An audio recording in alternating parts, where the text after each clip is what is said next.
Hello! In today's video, I thought we'd have a bit of a talk through checklist systems. Checklist systems are much like opinions. Everyone's got one and they all stink. But my philosophy on checklist systems or flight check systems, call them what you will, for a single pilot aeroplane is that we don't want to have too much eyes down time.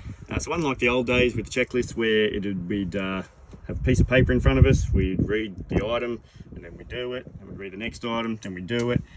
Very time consuming, which means that pilots are going to be tempted to skip it, and also means we've got a lot of eyes down time. So with a single pilot aeroplane, we do like to be able to look out, have a bit of extra situational awareness, and not have to be staring at a checklist for any longer than is necessary. So I've come up with a set of flows and then some mnemonics that I use in every aeroplane. And the only addition I do to that is for the more complex machines, I then have a very short pre-takeoff written checklist, which I then pull out after my mnemonic and just confirm that they're very vital. So such as things like flaps, trims are going to be set in the correct spot. So basically just double checking anything that will actually stop the aeroplane flying. Yet the less essential items, say light switches, things like that, they're just covered by the mnemonic.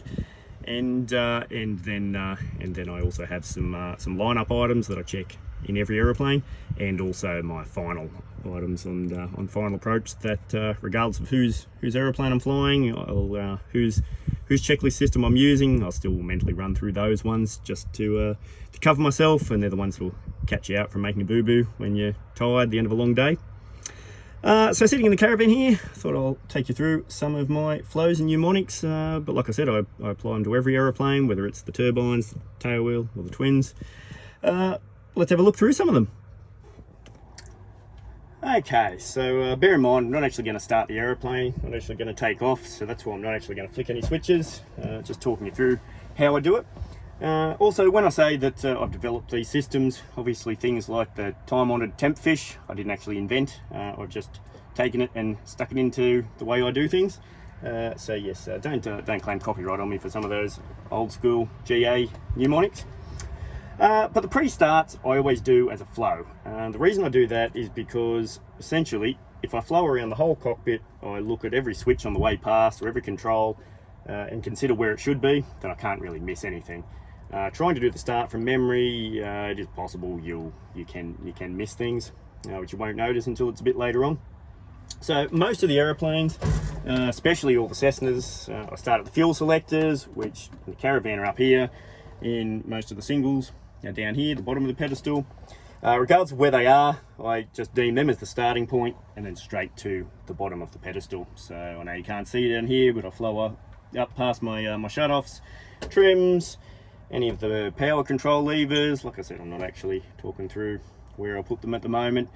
I'll then do basically an upside down C all the way around the bottom of the panel, down to our circuit breakers here, avionics switches, light switches, up to in the Caravan engine instrumentation. In the twins, they're usually a bit further over to the right, and then back around to finish at the bottom of the panel or the top of the pedestal again. So then I've basically, on my way past, I've considered everything and making sure each of the switches are in, as a mate calls it, an eye-pleasing manner. So basically, looking at each one, making sure it's in the right spot. That then lets us get started up. Then after start is where I'll usually go straight to, depending on the machine, obviously the turbine, there's a couple of other things we're looking at, which we've talked through in other videos, ITT, that sort of thing. But predominantly most engines, I'm going straight to looking at oil pressure. Have I got oil pressure straight away? And then after that, once I've considered oil pressure, we're going to consider suction, and we're going to consider voltage. So is the alternator or generator recharging the system? So that basically then gets us going. So at least we've got the machine going. But then we need to carry our way to a run-up bay, do our run-ups as applicable to whatever machine it is. And the run-ups I do from the checklist, just so that we're checking what so for example, the maximum mag drop is for the particular machine or something like that, which I also then do. I lift my headset as well, so I can do that by ear, because quite often the student might have the checklist in front of them, so they're doing checklist things, I'm just listening under my headset. From there though, that's where I do my pre-takeoff as a mnemonic, and that's where the time-honoured temp fish comes into it. So the temp fish trims, most of them are 3. Most of the machines I fly at the moment are 3 trims. So we've got our rudder trim, aileron trim, elevator trim. So trims by 3. Then mixture, magnetos, and master. So obviously not applicable on a turbine, especially with the magnetos. But the mixture, magnetos, master, that just confirms that they're all in the right spot. Then propeller, full fine, or in some of the smaller machines such as the Cub, then that'll be just not applicable.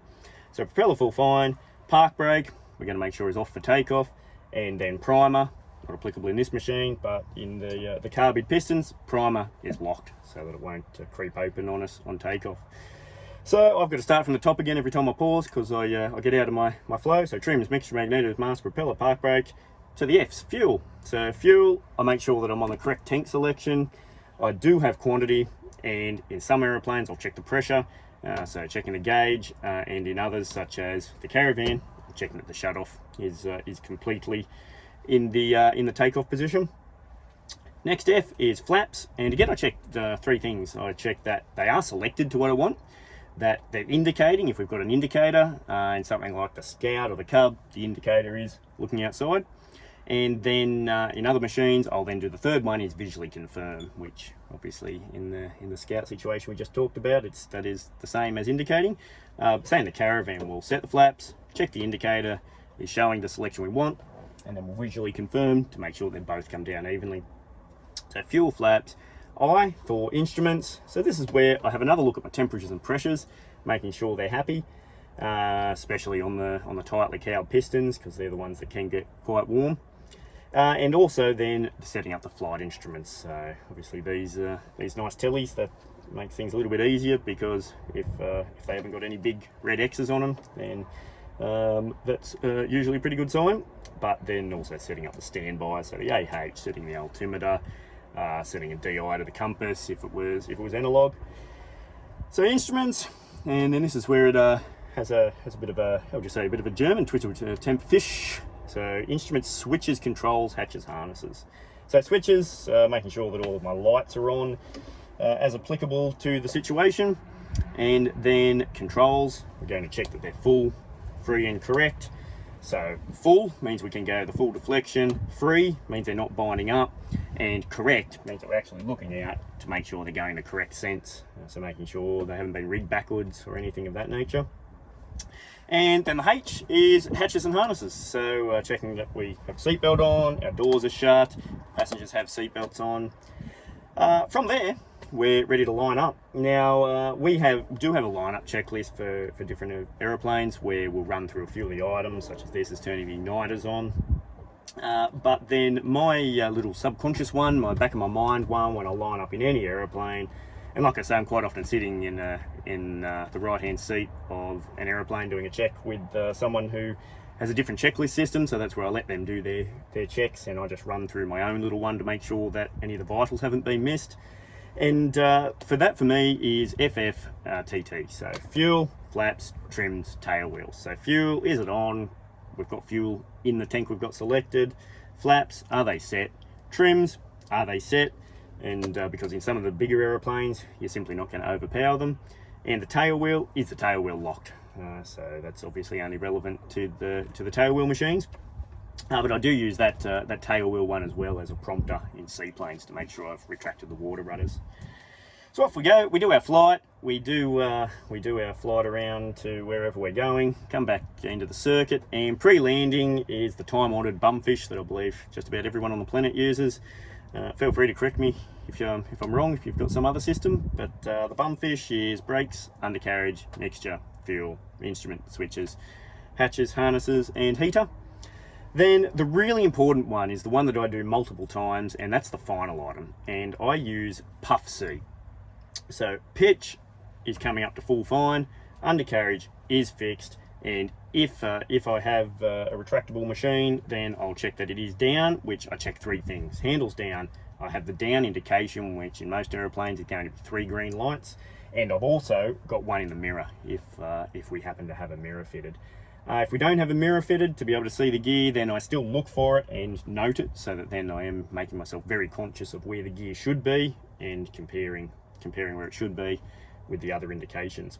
So pitch, undercarriage, flap, set as required. And then the C is cow flaps, carb heat, and those ancillary controls. So in the Caravan, that prompts me to make sure I've got the inertial separator open, so I remind myself that's a sort of a bit cow related type flap. And then in the pistons, obviously, that we've got, or most of the pistons, we've got the cow flaps open, and also on the carby engines we've got the carb heat cold ready for a go around, which I know some people like to put that back to cold on the runway. It's a bit of personal preference. I personally do it on descent through a couple 100 feet on final, just so that then I know I've got the power there ready to go around if needed. So there you have it. There's my my little philosophy on checklist systems. Some people do things differently. The only addition to that I will do is on the bigger machines, the more complex machines. Not necessarily complex, but the ones that won't fly if you've got things set incorrectly. I do then pull out the checklist for my short before takeoff items. So after I do my temp fish, I'll then go trims, fuel, flaps, enunciators, and that's just double checking any of the things that might stop the aeroplane flying. And then we'll go and do our flight. Hope you found that somewhat beneficial. I'll put each of those little acronyms or mnemonics down the bottom of the video when we say each of them, and let me know what your thoughts are. Let me know if you do something the same or whether it's a little bit different, and I hope you enjoyed it. I'll see you in the next video.